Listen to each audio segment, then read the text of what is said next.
તમામ સમાજનો આ એક પ્રશ્ન હતો. કેવળ પાટીદાર સમાજે તો એને હાઇલાઇટ્સ કરેલો, પણ 18 વર્ષનો આ પ્રશ્ન હતો અને બંધારણમાં જે નીતિ નિયમ છે કે 18 વર્ષની દીકરી ધારે એને એનો વર ચૂમી શકે, એ બધું બરાબર.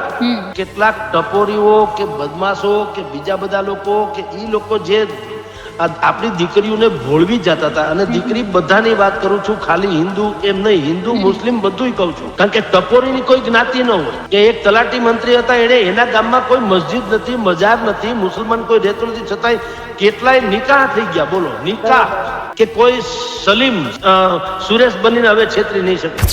નમસ્કાર જગદીશભાઈ. નમસ્કાર બેન, નમસ્કાર. ખાસ આજે જે લગ્ન નોંધણીના નિયમમાં સુધારો કરવાના જે સમાચાર સામે આવ્યા, આ વિષય પર આપણી સાથે ચર્ચા કરવી છે કે ખાસ આ જે નિયમમાં સુધારો કરવામાં આવ્યો છે, પહેલા તો એને આપ કઈ રીતે જુઓ છો? બિલકુલ આને જેટલી આવકાર્ય દ્રષ્ટિથી જોઈએ એટલું ઓછો છે. એક સરકાર માટે ગામઠી ભાષામાં, એક લોક ભાષામાં એક શબ્દ છે સરકાર માય બાપ. ગામડા ગામમાં એમ કે ભાઈ સરકાર માય બાપ, જે કે ને એ માય બાપ નામનો શબ્દ છે. સર, માય બાપ એટલે માવતર. આ કાયદો કરીને અત્યારની ગુજરાત સરકારે માવતરનું એને કહેવાય ને આપણને પ્રતીતિ કરાવી. જુઓ, તમામ સમાજનો આ એક પ્રશ્ન હતો. કેવળ પાટીદાર સમાજે તો એને હાઇલાઇટ્સ કરેલો, પણ 18 વર્ષનો આ પ્રશ્ન હતો અને બંધારણમાં જે નીતિ નિયમ છે કે 18 વર્ષની દીકરી ધારે એને એનો વર ચૂમી શકે, એ બધું બરાબર. પણ એના અમુક કાયદાની છટકબારીનો ગેરલાભ લઈને કેટલાક ટપોરીઓ કે બદમાશો કે બીજા બધા લોકો કે એ લોકો જે આપણી દીકરીઓને ભોળવી જતા હતા, અને દીકરી બધાની વાત કરું છું, ખાલી હિન્દુ કેમ નહીં, હિન્દુ મુસ્લિમ બધું કહું છું. બરોબર. કારણ કે ટપોરીની કોઈ જ્ઞાતિ ન હોય, બદમાશની કોઈ જ્ઞાતિ ન હોય, દરેક જ્ઞાતિમાં હોઈ શકે. ગામ હોય ને ઉકરડો હોય. એટલે એવા જે તત્વો હતા, એ આવા કાયદાનો ગેરલાભ લઈને શું કરતા, દીકરીને કોઈ પણ હિસાબે, એમાં અત્યારે તો સાયબર સેલ, તમે જો સાયબરની ફ્રોડ તમે જાણો છો, એમાં ઘટતું પાછું AI આવી ગયું, આર્ટિફિશિયલ ઇન્ટેલિજન્સ. એટલે તમારી પાસે કઈ હોય કે ન હોય, તો હું જેવો હોઉં પણ હું શાહરુખ ખાન જેવો દેખાઈ શકું, ધારું તો મેકઅપ કરીને. બરોબર છે. અને મારી પાસે ખાવા ખીચડી ન હોય તો હું 10 ફાર્મ જે હોય કે પેટ્રોલ પંપ હોય કે મકાન હોય કે જમીન હોય એનો માલિક એ બતાવી શકું, ડોક્યુમેન્ટ બતાવી શકું. ઈ ફેક છે એ ખબર કેટલાને પડે સાહેબ? સમજી પડી શકે. બરોબર છે. જો ગાંધીનગરમાં ફેક કોર્ટ ચાલતી હતી, જજ હતા અને કેટલાય ચુકાદા આપી દીધા, આપણે જાણીએ છીએ ને વાસ્તવિકતા. સાચી વાત છે. આટલી અંધાધૂંધી ભેરા સમયમાં કોઈ દીકરીને ફસાવી હાવ સામાન્ય વાત છે. અને થતું તું કેવું, દીકરી તો ભાઈ તુલસીના ક્યારાની જેમ ઘરે ઉછરી હોય, અને માવતર થી વિશેષ કોઈ દીકરીનો હિતેચ્છુ દુનિયામાં હોઈ શકે? તમે જુઓ, માવતરનું કદ અથવા મહત્વ કેટલું હોય છે કે બ્રહ્માંડ, અખિલ બ્રહ્માંડનો નાથ એટલે કે સ્વયં પરમાત્મા પણ કોઈની કુખે જન્મા, શંખ ચક્ર ગદા લઈ પદમાં લઈને ઉપરથી સીધા નથી ખાબકા. બરાબર. એનો અર્થ એમ છે કે માથી વિશેષ કોઈ સંતાનનો હિતેચ્છુ કોઈ હોઈ શકે નહીં. બરોબર. એમાં દીકરીના કેસમાં તો ખાસ, કારણ કે દીકરી તો કાળજાનો કટકો હોય. ખબર જ છે કે 18 વર્ષ સુધી અહીં રહેવાની છે અને રાતી પાય માગ્યા વગર બીજા ઘરે જવાની છે. તો આટલો ઉપકારી આત્મા તો એ જન્મજાત હોય છે દીકરી તો. બરોબર. દીકરી વાલનો દરિયો કે છે, હું તો કહું દરિયો સ્વયં તો ખારો છે. આ દીકરી જે ઘરે ઘરે દીકરીઓ જે છે એ વાલના દરિયા છે. તો એની કેર કરવા માટે 18 વર્ષમાંથી આ બધા પ્રશ્નો ઉઠ્યા હતા કે ભાઈ અમારી દીકરીઓને લોકો ભોળવી જાય છે, અને તંત્ર એમાં એન કેન પ્રકારેણ એમાં ઈ હાથો બને છે. પંચમહાલ જિલ્લાનો દાખલો જે આપ્યો હર્ષ સંઘવીએ આજે, એ આપણે બધા છાપામાં છાપી ગયા છીએ ને, કે એક તલાટી મંત્રી હતા, એને એના ગામમાં કોઈ મસ્જિદ નથી, મજાર નથી, મુસલમાન કોઈ રહેતું નથી, છતાંય કેટલાય નિકાહ થઈ ગયા. બોલો, નિકાહ. અને એને લાખો રૂપિયા એમાં બનાવ્યા. એટલે ગૃહમંત્રીએ કીધું કે કોઈ સલીમ સુરેશ બનીને હવે છેતરી નહીં શકે. એ વાત બરાબર જ છે, પણ કેવળ આ કાયદો જે છે એ ખાલી હિન્દુ મુસ્લિમ જેવું નથી, લવ જેહાદ પૂરતો મર્યાદિત નથી. બરોબર. વિધર્મી તો ઠીક, સધર્મી પણ આપણને હેરાન કરે છે ને. ઘણા કિસ્સા એના પણ હોય જ છે. બિલકુલ છે. એટલે સહધર્મી, સધર્મી કે અધર્મી, આ બધાય લોકોનું કારસ્તાન એક જ હોય છે કે નાદાન દીકરીઓને ફસલાવી અને પોતાની જીવન સાથી બનાવીને સમણા બતાવે ને પછી પાછા બધું સત્યાનાશ થઈ ગયું હોય, તમારા હાથમાં કાંઈ ન રહે ત્યારે જેવા હોય એવા થઈને ઉભા રહે, પછી ન ઘરના ન ઘાટના એવી હાલત થતી હોય છે. એટલે અત્યારે આ જે ફેરફાર કર્યો છે એમાં મુખ્ય કેન્દ્રમાં આપણે દીકરીઓની સુરક્ષા અને લગ્ન નોંધણીના વિષયને વધારે પારદર્શિતા, બિલકુલ એ બે વસ્તુ ક્લિયર છે. જુઓ, પ્રેમનો વિરોધી સમાજ હોય ને તો ધિક્કારનો ચાહક થઈ જાય. બરોબર છે. પ્રેમનો વિરોધી કોઈ ન હોય. જો પ્રેમનો વિરોધ થતો હોત તો રાધા કૃષ્ણનું મંદિર ક્યાંય હોત નહીં ને કોઈ એને પૂજા ન કરત. પણ પ્રેમ મૂળે પવિત્ર શબ્દ છે. બરોબર છે. પ્રેમ ત્યાગ અને સમર્પણનું કેન્દ્ર છે, ભોગનું નહીં. એટલે પ્રેમનો દુશ્મન નથી સરકાર, એટલે તો સરકારે કીધું અમે પ્રેમના શત્રુ નથી. પણ પ્રેમ પવિત્ર હોવો જોઈએ એ તો હકીકત છે. પ્રેમના નામે કોઈ ચરી ખાય તો ખરાબ ને, એ ખોટી વાત છે. બરોબર છે. એટલે સરકારે નિયમ કર્યા છે કે હવે લગ્ન નોંધણી જે છે, પેલા તલાટી મંત્રીના હાથમાં બધું હતું એવું નહીં. હવે તમે લગ્ન નોંધણી કરાવો એટલે 10 દિવસની અંદર પેલા તો એના માવતરને તમારે જાણ કરવી પડે સત્તાવાર. અને જ્યારે તમે નોંધણી કરાવો એ જ મિનિટે વોટ્સએપ દ્વારા એના માવતરને પેલા કહી દેવામાં આવે તમારી દીકરીની કે દીકરાની લગ્નની નોંધણી અહીં કરવામાં આવી રહી છે અને 10 દિવસમાં એની લગ્નની નોંધણી અમે કરવાના છીએ.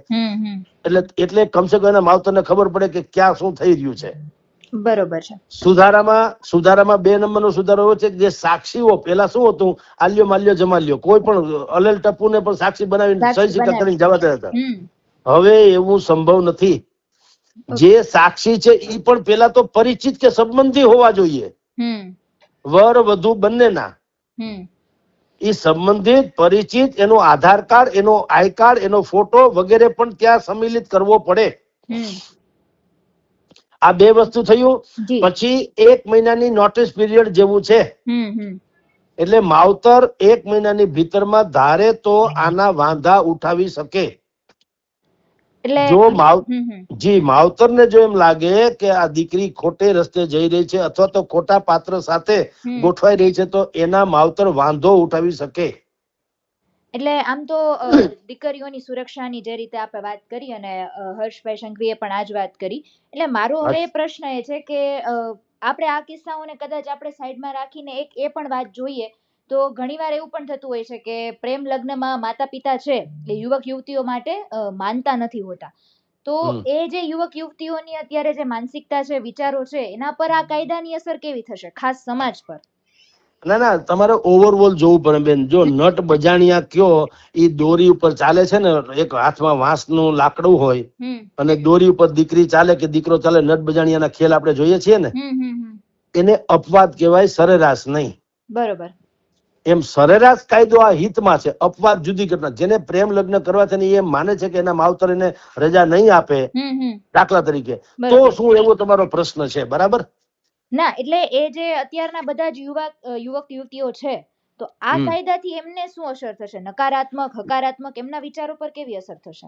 એમાં એવું છે, યુવક કેટલો પરિપક્વ છે એના ઉપર આધાર છે. પણ હવે મને તો જેનજી ઉપર ભયંકર ભરોસો છે ને કરવો પડે એવી સ્થિતિમાં છે.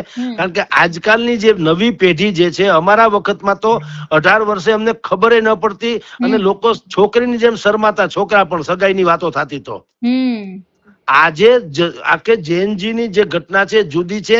એ 16 કે 18 વર્ષનો થાય છે, એટલો બધો પરિપક્વ થઈ ગયો હોય કે એને એના ફ્યુચરની બધી જ ખબર હોય.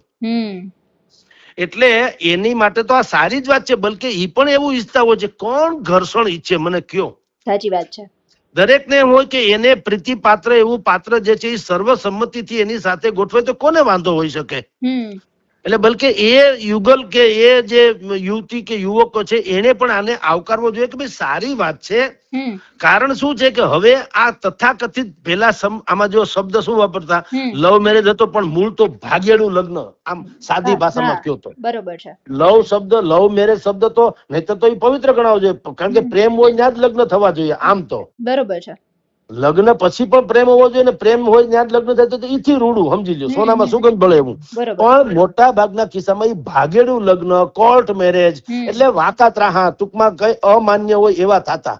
એને બદલે હવે જો આ થાય તો યુવક યુવતીઓ જે છે એને રાજીપો રાખવો જોઈએ કે ભલે ભલે આપણે જેતાના માવતરને જાણ કરવી પડે, પણ આફ્ટર ઓલ થશે સર્વસંમતિથી. બરોબર છે. 90% કેસમાં બેન તમારી જાણ ખાતર દીકરી હોય માવતરને કહી નથી શકતી, દીકરો તો ખેર કહી દે પણ ખરો, પણ કેટલાક કિસ્સાઓમાં દીકરા પણ એના માવતરને કહી નથી શકતા કે મારે 100 પાત્ર સાથે મારે જિંદગી ગુજારવી છે. તો કેટલીક વખત એવું છે તમે નથી બોલતા એમાં અવઢવ પેદા થાય. સાચી વાત છે. કોણ પહેલ કરે અને કેમ કરવી? રૂઢિચુસ્ત સમાજમાં આપણે જીવીએ છીએ. આપણે હંમેશા કહીએ છીએ કે નજાકત પશ્ચિમી અદા હૈ और शर्म हिंदुस्तान का कहना. તો આપણે ઉછાછળા નથી, આપણે રૂઢિચુસ્ત સમાજમાં જીવીએ છીએ. આપણી કેટલીક પરંપરા છે, માન્યતા છે, આપણી બધી રીતિ રિવાજ છે. એટલે દીકરી પણ ગભરાતી હોય, દીકરો કદાચ સુનમન થતો કેમ કેવું કઈક થશે તો એમ. હવે સરકારે જે અત્યારે તોડ કાઢ્યો, મારી ભાષામાં કહું તો એ આ બંનેનો જવાબ છે કે તમારે કોઈ પણ ભોગે માવતરને જાણ તો કરવી પડે છે. તો ઈ બાને પણ જાણ તો થઈ જાય છે. હવે જાણ થયા પછી શું થાય તમને કહું, જયારે મોટા ભાગના કિસ્સાઓમાં દીકરી અને દીકરાને એમ લાગતું કે અમારે બેને જીવન સંગીની બનવું છે, પછી તો ખાલી જાંચ પરખાજનો જ સમય રહ્યો. માવતર વર વધુના માવતરોએ એકબીજાને પરિચય કેળવે, એકબીજાનું જાણ કરે, 5 લોકો વચ્ચે હોય તો એને એમ લાગે કે વાંધાજનક નથી, તો 90% કેસ સરળ થઈ જશે. એટલે સરકારે ખરા અર્થમાં આ હર્ષભાઈ સંઘવીને આ બીજી વખત આપણે આમ જુઓ તો ધન્યવાદ આપવા પડે એવો એને નિયમ કર્યો. આની પહેલા જયારે તેઓ શ્રી ડેપ્યુટી ચીફ મિનિસ્ટર નહોતા, કેવળ રાજ્ય કક્ષાના ગૃહમંત્રી હતા, ત્યારે એને એક બહુ સુંદર આવો જ એક કાયદો ઘડ્યો હતો કે જે સંતાનો એના માવતરને ન સાચવે એને જેલ થશે. એનું ગુજરાતી એવું હતું, પછી પેટા પ્રશ્નો જવા દો, બરાબર. તો ઓવરઓલ ત્યારે પણ આપણે એમ કીધું હતું કે જેને કહેવાય ને સરકાર માય બાપ, એના જેવું જ આ ઘટના હતી. આજે એટલે કે આજે તમે લગ્ન નોંધણીનો સુધારો ચાલી રહ્યો છે, એ વાત જે મુદ્દો છે એમાં પણ 18 વર્ષના આશીર્વાદ લેશે ગૃહમંત્રી શ્રી, સમજી લ્યો, અથવા તો સરકાર. અને એની બીજી ઇફેક્ટ એ તમને કહું, હજી તો વાંધા સૂચનો મગાવ્યા છે કાયદો બનાવતા પહેલા સરકારે. વાંધા સૂચનો, ભાઈ કોઈને કઈ પ્રોબ્લેમ નથી ને વગેરે, એ પણ સારી વાત છે. લોકો વાંધા રજૂ કરશે તો ક્યારેક કેટલીક બાબતો એમ લાગે કે સુધારો કરવા જેવું તો થઈ શકશે, બરાબર છે. પણ ઓવરઓલ જો આ કાયદો જયારે પસાર થશે તો આની આપણા સમાજ જીવન ઉપર તો બહુ મોટી અસર થવાની જ થવાની, એમાં કોઈ શંકા નથી. બલકે 90% કેસનું ભારણ હળવું થઈ જશે અને માવતરને પણ રાહતનો શ્વાસ લેશે, માવતરો પણ, સમજી લ્યો. છેલ્લે એક જગદીશભાઈ એટલું પૂછવા માંગીશ કે જે રીતે આપે કીધું કે ઘણીવાર દીકરો કે દીકરી ઘરે વાત નથી કરી શકતા, એ રીતનું વાતાવરણ એમને નથી મળતું હતું. અને આપણા સમાજમાં અત્યારે આપણે એક વિચારની વાત કરીએ તો એક એવી વિચારધારા છે કે હજુ પણ પ્રેમ લગ્નને એટલી સ્વીકૃતિ નથી મળતી જેટલી મળતી હોવી જોઈએ. તો એ માતા પિતાની આમાં કેટલીક ભૂમિકા રહેતી હોય છે, આવા કિસ્સાઓ બનતા હોય છે, અને આ કાયદા માટે માતા પિતાને શું કહેવા માંગશો ખાસ? જો માવતરથી વિશેષ સંતાનનો હિતેચ્છુ કોઈ હોઈ શકે નહીં. તમારે કન્વિન્સિંગ પાવર તમારી પાસે નથી. તમારે જો કઈ કાળું ધોળું હોય, છુપાવવું હોય તો તમારે બીવું પડે. તમારે એટલે યુગલે એ પછી યુવતી હોય કે યુવક હોય, જયારે તમારી પોતાની એસણા પવિત્ર છે, દાનત ખરાબ નથી, તો દરેક યુગલે શું કરવું જોઈએ? મધ્યસ્થી શોધી કાઢવો જોઈએ. ડાયરેક્ટ કહી શકે નહીં તો કાંઈ નહીં. એ મધ્યસ્થી મામા, કાકા, ફઈ, ભત્રીજા, ફ્રેન્ડ સર્કલ બધું જ હોઈ શકે, અડોશી પડોશી. કારણ કે આ જગતમાં કોઈ માવતરનું એવું ન હોય કે કોઈના બાપનું ન હકારે, એવું ન હોય. દરેકને કોઈ તો કહી શકે એવું હોય જ. તો ઈ તમે પ્રેમ માટે થઈને કેમ શોધી કાઢ્યું બધું બાના કાઢીને? તમે કેમ ફોન ઉપર વાતો કરી લીધી, ફોટા પડવી લીધા, હરિયાવા ફરિયાવા ઉલ્લુ બનાવીને બધાને? તો એક તમને કહી દઉં બેન, આ અત્યારે જે સાંભળતા છે ભલે સાંભળે, જે પ્રેમ લગ્ન કરે એને જરાય ઓછો આપતા નહીં, કે જેવી તેવી ઘટના નથી હોતી. બુદ્ધિનું આઈક્યુ એનું ભયંકર હોય છે. ખાલી શું છે, પરિપક્વતા કે ગંભીરતા નથી હોતી. બરોબર. ચટકબારીમાં તો બાદશાહ હોય છે. હા, એટલે એને શું કરવું જોઈએ? જે તેના માવતરને મળવા માટે મધ્યસ્થી શોધી કાઢવા જોઈએ અને એને કન્વિન્સિંગ કરવા માટે તેને વ્યવસ્થા કરવી જોઈએ. હવે તો જો કે બાકાયદા થઈ ગયું છે. પેલા નતું ત્યારે આવા ભવાડા થતા કે ભાગી જતા ને લગ્ન કરતા વગેરે વગેરે. એના કરતા કોણ માવતર ઈ છે કે એની દીકરી દુઃખમાં જાય, સમજી લ્યો. સાચી વાત છે. તો સુખમાં જાય તો કોઈને વાંધો નથી હોતો, પણ ઈ કન્વિન્સિંગ કરાવવાની જે વ્યવસ્થા છે એ નથી, એટલે માવતરની નીંદ હરામ થઈ જતી. અને પછી કેટલાય કિસ્સાઓમાં આવા તમે જે ભાઈ હર્ષ સંઘવીએ શબ્દ વાપર્યા એવું જ થાય છે.